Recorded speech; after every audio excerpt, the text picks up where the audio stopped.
We're talking to Jessica Cornwall of Motion Touch about managing production and quality in an offshore environment like China. Jessica, please can you tell me, starting out, how you would select a factory for a particular manufacturing project? When the manufacturing project comes in, we will look at which category it belongs to, and we will analyze the risk. For example, what type, and we decide where the location, because we look at China in a different way. They're different area, different city. They specialize in different business, and they have a different industry. So we can have the benefit to have the factory in certain area. So when we decide the area, and then we look around, we will apply the factory audit. So we have on the ground qualified inspector to run the factory audit. They will prepare the factory audit report, which will cover 9 different areas. It's including the general information. For example, you don't want your factory, you place the order, pay the payment, and they disappear tomorrow. And they also include the general staff's the data. For example, how many engineers they have, how many operation they have, how many quality engineers they have in a factory, which is very important from the quality control point of view. And also we will look at how they deal with the production schedule, how they inspect the incoming goods, and how they inspect outcoming goods. So after we go through this process, we will have a very comprehensive report to tell us where the factory is and what they look like, what's their capability and capacity. And then we tier them into we will tier them into the 3 different supplier base. So every time the project comes in, so we select them based on how complicated the product is and how long does it involve any assembly process or any other extra outsourcing products.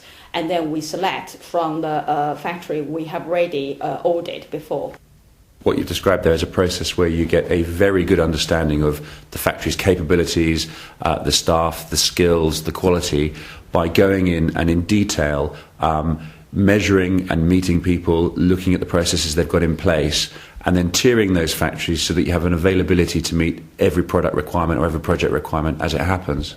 Yeah, I think it's very important because it's international trading and such a long distance with a language different, time different. So it's very important you have the Chinese staff working for you to the factory to understand exactly what they are doing.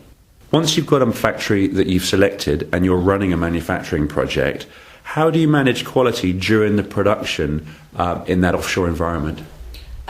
Basically, I work as a trainee in the production after I graduated from school. So I have a basic understanding how to set up the production line and what is required and what could go wrong potentially. So when we have the project come in, we will draw the product specification, which will detail, including from the material, from the how the product being made, and how many. And in order for that, we have the standard MIL 105 system, which we follow to do the sampling inspection. So we select the inspection, we prepare the checklist against the different inspection level. And that's why in order for me to convert the specification to their standard operation procedure. So the operator in the production line actually has something they can follow, and they can be trained by the SOP, standard operation procedure, to be the skilled operator, which will prevent the potential issue happen in the first place. That's what we call a self-inspection online. Also in the production line, we set up the regular routine. The surveyor will go to the production line to do the check. And then after that, we use the checklist that we prepare from the product specifications we agree with the client as a final inspection just before we leave the factory. So we actually, to control the quality, is not only at the final stage. We actually look at every detail from the incoming goods and when the product is on the production line until it's complete production line assembled and packed. That's obviously quite an intricate process, and it seems, I suppose, the common thread throughout that then is this quality checklist and how it's applied at each of the stages to make sure you get a consistent result at the end. Yeah, that's very important because it will cover the general inspection level and the special inspection level. So that means the product inside out will be complete covered by the checklist we prepared. The quality checklist then is applied to batches of product that are picked out from a production at the various stages you've mentioned, and it's applied using these sampling standards, for example, the military spec. As I understand it, these standards are specifying what numbers of product you need to pull out, say from 1,000 or 100,000, in order to get a very good sample and therefore statistical analysis of what the quality of the production as a whole is. Yeah. Basically, we do 100% inspection in the production line. So all the product before it's being packed actually has been inspected 100% through operation for the self-inspection itself and also through their final QC. So what we are doing is we use the MIL 105, the standard, to check the product before it's shipped. So it will give us an idea on, for example, how many orders we have or how many quantity in the shipment and how many sampling quantity we need to get from the whole lot. And we do against the different label. For example, we will have a level 1 to level 4 to cover the general issue on the appearance or the visual check. We also have the standard, the special inspection level from 1 to level 3 to cover the special dimension or the tight tolerance control. Can you tell us a little bit more about the quality inspection services that we provide prior to shipping? Are we saying also there that that can be a third-party service and we can go in and do that for productions that we haven't run as well? Yeah. Basically, running the pre-shipment inspection, Motion Touch has two different options offer. We can either we have the qualified inspector to go to the factory to do the inspection, or we ask the third-party company, for example, SGS or Intertek.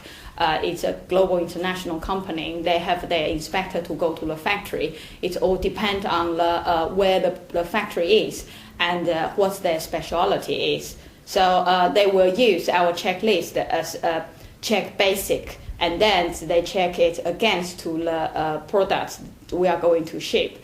And in the inspection itself, we also have offer two different processes. The one is during process inspection, and the other one is one we call final rendering inspection.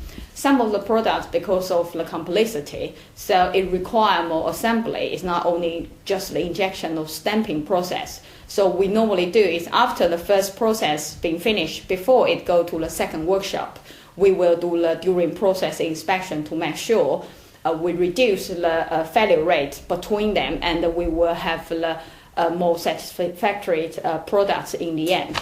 And the other one we offer is a final rendering inspection. That means the whole product has been produced, assembled, and packed. So once it's been packed, we check them, we take them out from the final package, and we check against to our checklist again, and we trying to see if it meets our requirements on the contract.